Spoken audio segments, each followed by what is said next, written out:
So just coming up in position now. That's the 8th row of the grid in place. Row 9 is just coming into place, which is the black and purple car of Spencer Bourne.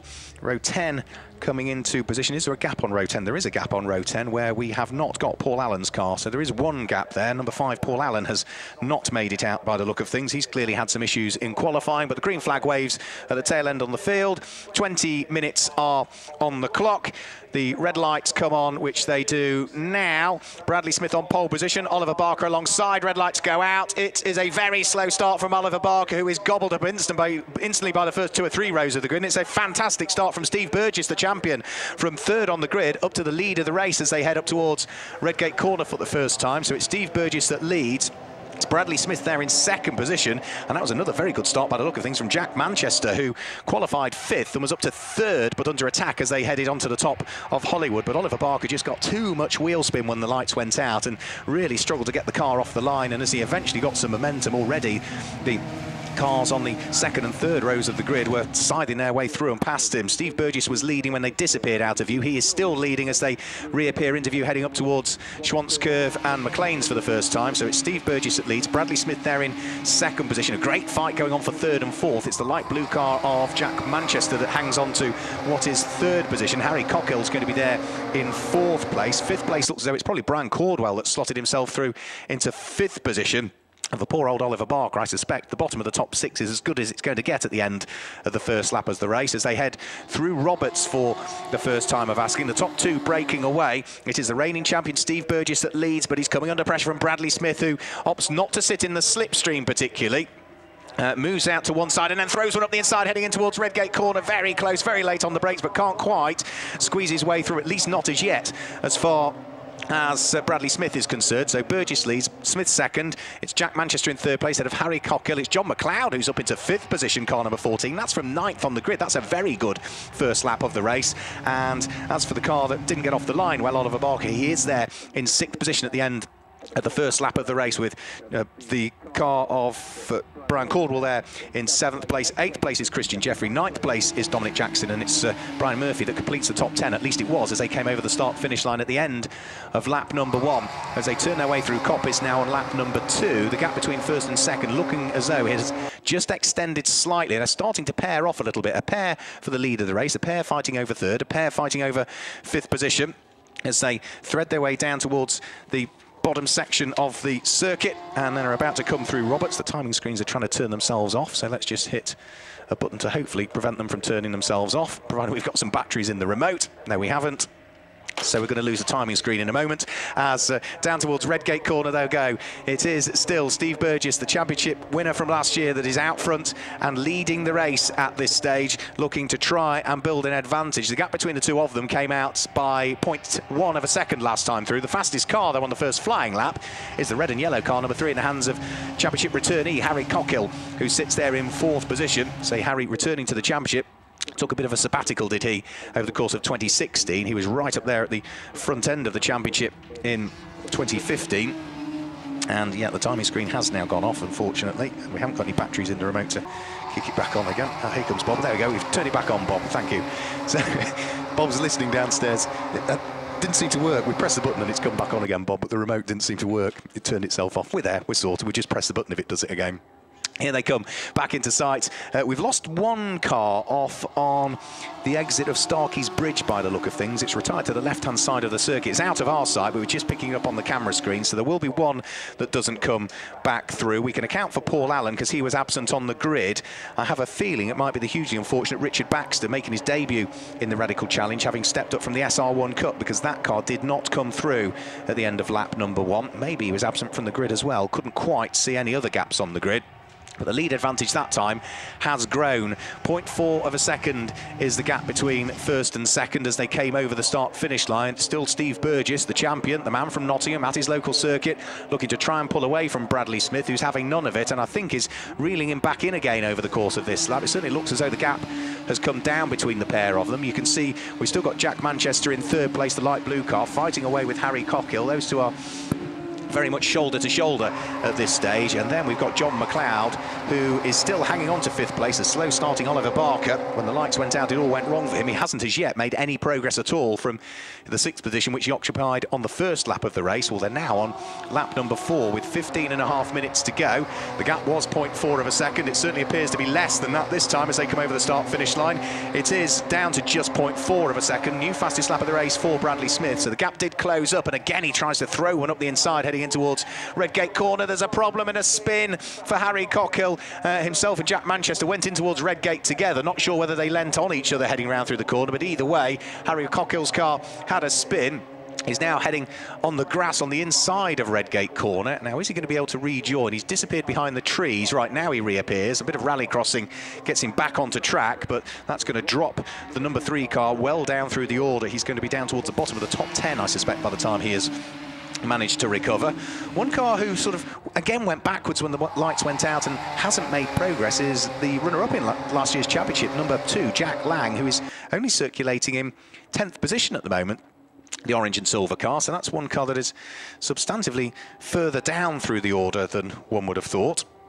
And another car we also lost on that lap was the car of Sachin Nuri.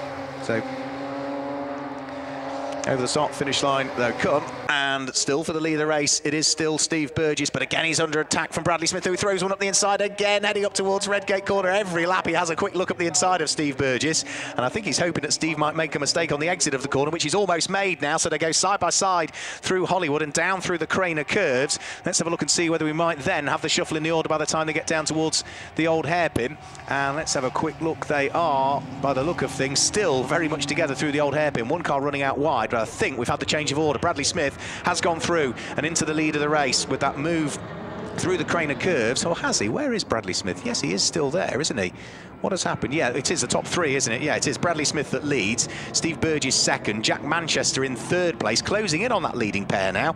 He was 2.5 seconds down the road from them, but they were side by side through Hollywood and through the Craner curves, and then sort of slowed each other up, and as a result, the light blue car, number 15 of Jack Manchester, is beginning to close in again on them, in towards the braking area at Roberts for the conclusion of what will be lap number 6 with 13 minutes remaining.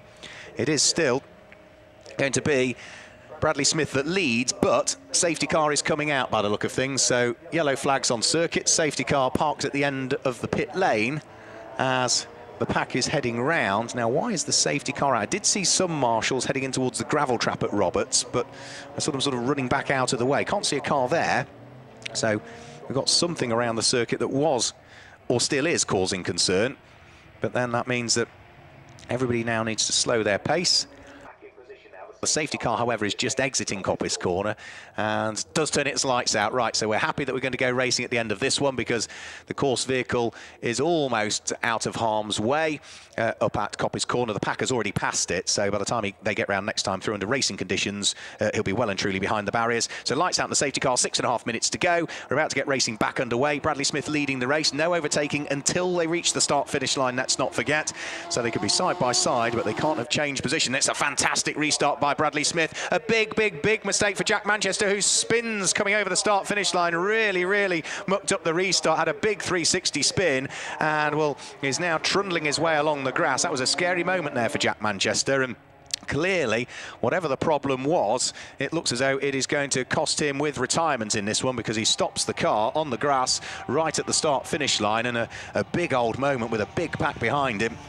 Hen comes out of the car and trudges away rather disappointingly, understandably, because that was a scary old moment for him. It is going to be Bradley Smith leading the race. It is Steve Burgess in 2nd place. Oliver Barker now 3rd place. Who said he had a bad start? Because he's right there with the leading pair following the restart and the spin for Jack Manchester. But that has sort of split the pack a little bit, that spin for the hugely unfortunate Jack Manchester, who's having a chat to our Donington marshals now on the start line, because John McLeod's there in 4th place, and then there's a long gap back, I think, to Brian Caldwell, who will be there in 5th place at this stage. So the leading trio in towards the braking area for Roberts. Keep your eye to the car in 3rd place, because the charging Oliver Barker is closing in on the reigning champion. Over the start-finish line now goes Steve Burgess, under pressure from Oliver Barker, who started on the front row of the grid, slipped to 6th, is now in 3rd place, and looking for 2nd, goes on the inside of the champion and squeezes his way through at Redgate Corner. Great driving from Oliver Barker. Having gained the place, though, he's now coming back under pressure with 5 minutes to go as they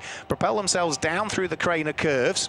Of course, if they continue to squabble for second and third, making good his escape all of the time will be Bradley Smith, who is looking to try and stretch the advantage. He led by a second and a half at the start of this lap, and it looks as though it's grown further because Oliver Barker is now under attack from last year's champion at his local circuit, who takes a wider line through McLean's corner to try and give himself a bit of an advantage on the run up towards Coppice corner.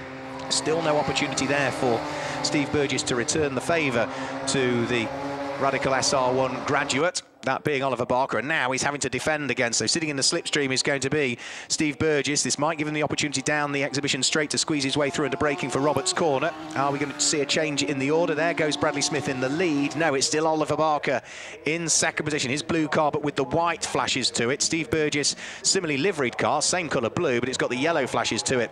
There in third place, John McLeod, number 14, in fourth place. Jack Lang, who was in 10th a few laps ago, is now up into fifth place. And Dominic Jackson, number 4, another driver making his debut in the Radical Challenge, the former Singer-Seater champion.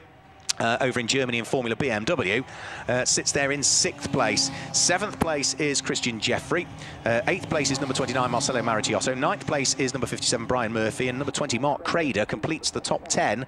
Our race leader, however, is now on lap number 13. Last time through, Bradley Smith posted the new fastest lap of the race that we've seen so far, 1 minute 5.955, extending his advantage substantively so between himself and the pair behind. Whilst they were squabbling, he did make good his escape. He built the advantage from 1.5 seconds up to almost 3.4 seconds within a single lap. So really is going well at the wheel of the MechTech prepared number 21 machine. Bradley Smith back over the start-finish line, the former Sunoco Challenge winner. And what's the gap this time? From 3.356 seconds, it goes up to 3.8 that time through, because it's another new fastest lap of the race for Bradley Smith. Keep an eye on the 4th place car, number 14, John McLeod. He is being reeled in now by the number 2 car, the runner-up from last year, the orange and silver car in the hands of Jack Lang, former Formula Jedi front-runner, Jack Lang. Yeah, former Formula Jedi champion, and then went on and raced in the BRDC Formula 3/Formula 4 championship for a season or so. He closed the gap to the tune of a full second on that lap over the largely white number 14 car of John McLeod. So now he's only a second adrift. They're arguably going to be pretty much nose to tail at the end of the lap. In fact, there they go, round through McLean's corner now. The orange car of Jack Lang closing in on John McLeod all of the time whilst the leading 3 are getting away. And since taking up second position, Oliver Barker, Steve Burgess put him under pressure for a lap, but is now starting to fall away a bit more. So the top 3 just spacing out. There are 2 minutes to go. So on to the penultimate lap of the race now goes Bradley Smith. And it's another new fastest lap of the race for Bradley Smith, a 1 minute 5.574 from Bradley Smith. Oliver Barker is still there just ahead of Steve Burgess for second and third place. The gap between the two of those did come down by a quarter of a second, but Steve Burgess is still not close enough to attack this time as they head down through the Craner curves for what will be the penultimate time. They're currently on lap number 15. John McLeod is being caught by Jack Lang. All crumbs with 3 wide further back, and the meat in the sandwich there heading up towards Redgate Corner is Spencer Bourne's number 8 car. And who's he doing battle with there? Spencer Bourne, by the look of things. It was Mark Richards and the number 44 car, which will be Tony Barwell in this particular race. So that was a great little squabble going on. They're fighting for 16th, 17th and 18th position, but the 3 of them were all side by side as they came over the start-finish line. Our race leader, though, Bradley Smith, is about to very shortly head on to his final lap of the race because there are less than 60 seconds to go. He turns his way for the 15th time through Roberts' corner, car number 21, over the start-finish line, onto the final lap. Another new fastest lap of the race from Bradley Smith, a 1 minute 5.522. The gap between second and third comes down further as Steve Burgess starts to close in on what is Oliver Barker. Equally as much 4th and 5th, getting ever closer. Is this Jack Lang's opportunity on the run up towards Redgate Corner? No, not on this occasion. He opts to sit behind the white machine of John McLeod, who sits there in 4th position. So the battle's starting to hot up. 2nd and 3rd close to each other, 4th and 5th close to each other. Then we've got 6th and 7th close to each other, which is Dominic Jackson and Christian Jeffrey respectively. So the only car inside the top half dozen or so that's not got anybody to play with is the race leader, who's now built a 5.2 second advantage, Bradley Smith, as he heads through Coppice Corner on the final lap of the race. And as for the car of Oliver Barker, he's still got work to do here, because sitting within touching distance, ready to pick up a little bit of the tow heading down the exhibition straight, is going to be Steve Burgess, but he's going to have to be very brave on the brakes coming in towards Roberts' corner. Race win's going to go the way of what is Bradley Smith. He comes through and claims the win. Second place will go the way of Oliver Barker, who's neat and tidy through Roberts, so gives the reigning champion no opportunity to have anything other than the final step of the podium. So Steve Burgess finishes in third place. Fourth place goes away of John McLeod. Fifth is Jack Lang. Sixth is going to be Dominic Jackson. Seventh place is going to be Christian Jeffrey. Eighth place will go the way of car number 29, Marcelo Maricciotto. Ninth place will just be Mark Crader, who's chased all the way to the start-finish line, coming over the start-finish line by the Irishman Sean Byrne, who finishes in 10th place. We have a shuffle for 11th and 12th on the final lap, because Elliot Goodman finishes in 11th place, ahead of Harry Cockhill, who's 12th. Barry Liversidge is there in 13th. Mark Richards 14th. Spencer Bourne in 15th in the end, so he got the upper hand over that little trio that were doing battle last time through,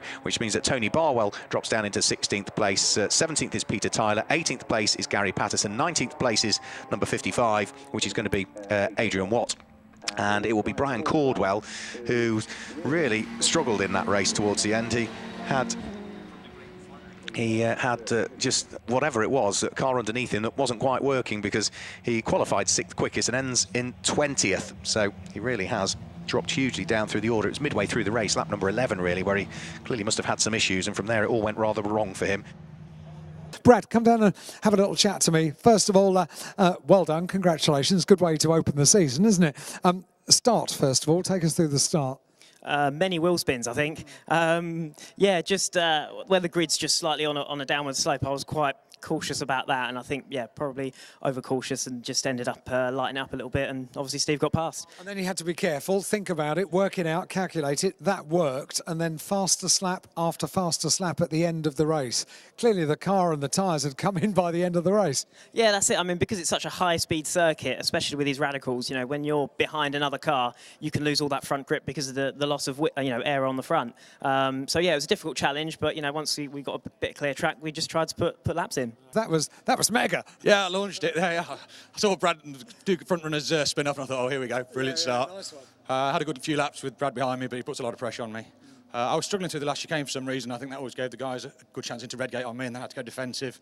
And then, you know, side by side through the craners with Brad's quite entertaining. It's frustrating, isn't it, when you know that there's one particular area on the circuit that maybe I'm just not good enough there today. It's strange because in qualifying I was flying through there, but, you know, in the race then it was bouncing and losing a lot of traction.